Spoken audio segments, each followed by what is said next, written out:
Magluluto po tayo today ng binagoongang pisngi at tenga ng baboy.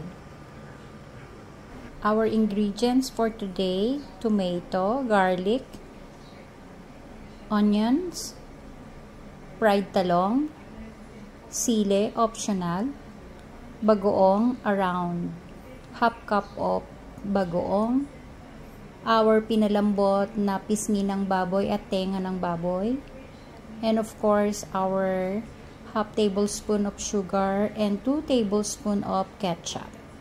We have here around 2 tablespoons of oil. Let's put our onions and garlic and saute. Once na nag-brown na ang ating garlic and onions, lagay na natin ang ating tomato.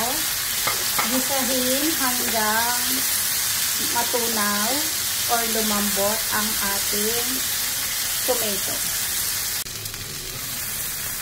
Pag nalambot na ang ating kamatis, pwede na natin ilagay ang pisngi at tenga ng baboy. Gisahin hanggang mag-slightly brown.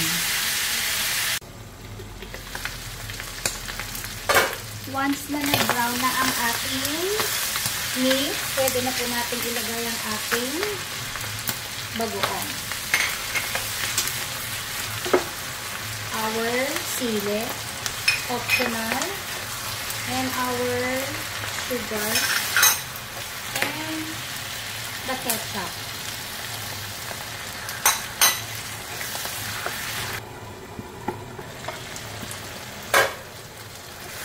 Pwede na po natin ilagay ang ating fried talong.